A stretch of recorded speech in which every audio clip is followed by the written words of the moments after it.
Hey everyone, today's video is about when you have a rare, deadly disease. Please don't forget to subscribe, like, and share. Let's get going. Bakugou Katsuki was known as one of the strongest and most arrogant heroes in training at UA High School. He had a sharp tongue and a fiery temper, and he was always pushing himself to be the best. But beneath that tough exterior laid a deep well of pain and insecurity, one that he kept hidden from the world. That all changed when he met you, a quiet and unassuming student who had just transferred to UA High School. You were different from anyone Bakugo had ever met before. You were kind and gentle, with a quiet strength that he had found captivating. And from the moment you met, he was drawn to you in a way that he couldn't explain. At first, Bakugo didn't know how to approach you. He was used to being the center of attention, and he didn't know how to deal with the quiet intensity that you brought to the room. But as you spent more time together, he began to open up to you in a way that he had never opened up to anyone before. You quickly became Bakugo's confidant and best friend. You spent hours talking about your hopes and dreams, your fears and insecurities, and the struggles you faced as heroes in training. Bakugo found himself relying on you more and more, and he couldn't imagine his life without you. As the time went on, Bakugo began to realize that his feelings for you went beyond friendship. He was in love with you, and he didn't know how to tell you. He was afraid that if he revealed his true feelings, he would lose you forever. One day, Bakugo decided to take a chance.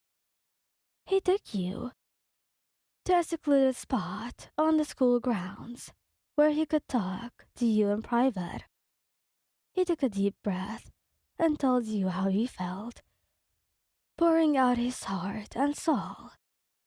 You listened quietly, tears streaming down your face. When Bakugo was finished, you took his hand and looked into his eyes. "I love you too, Bakugo," you said softly. "But there's something you need to know.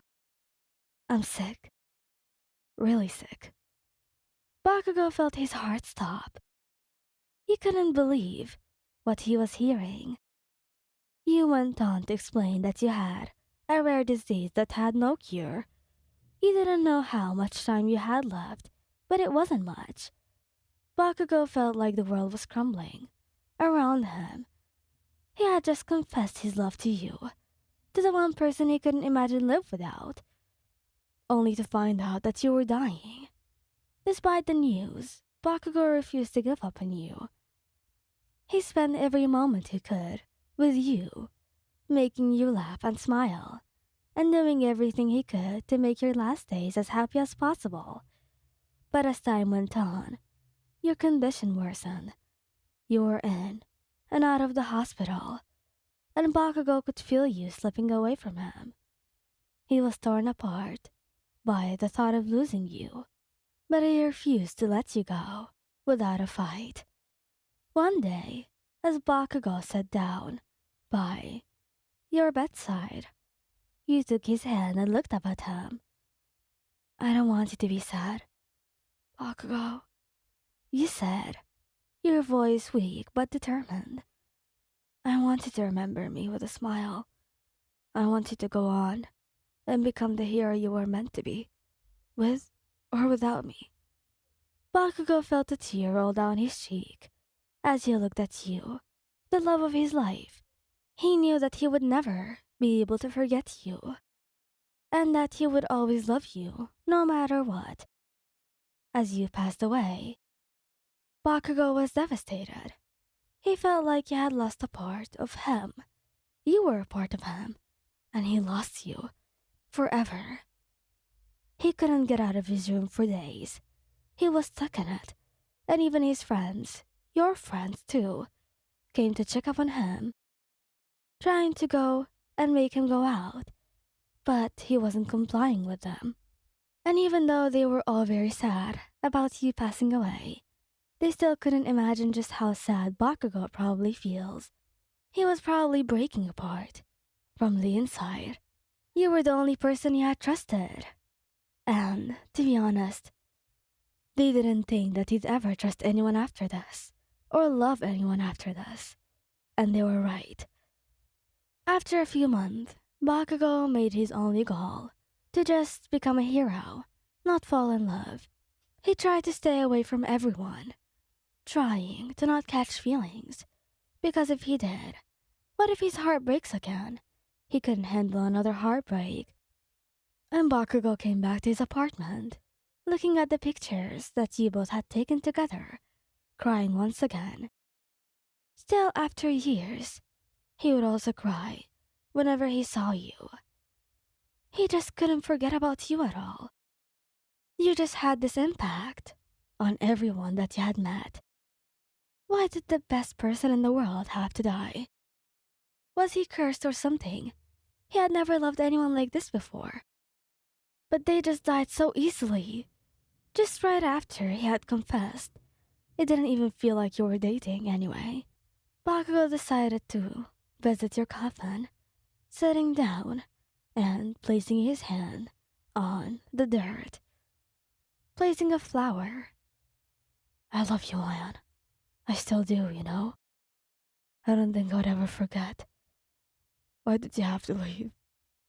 You know, today was really hard. I had to keep avoiding my friends again. They just can't seem to get it. I don't want to be close to anyone, especially since we're heroes. I want you. I want you again. If I die, would that mean I can get to be with you again? Does that mean I can finally see you again? I'll try my best to live for you, since you said that I have to. But when I die, I'll think I'll be happier. I still love you, and I'll never forget you. Thank you guys for listening. I hope you liked this video. Please don't forget to subscribe, like, and share. This was quite a long story. I kind of like it very much, especially since I haven't done a good story for like a few days. But yeah, I'm thinking about like doing a few things, changing my channel a little, like just a little tiny bit. But I'm not sure if you guys like it anyway, but yeah, I'll just think about it clearly and I'll see what I can do. But anyways, thank you guys for listening. Hope you liked this video. Please don't forget to subscribe, like, and share. And goodbye. Love you all so much. Bye bye.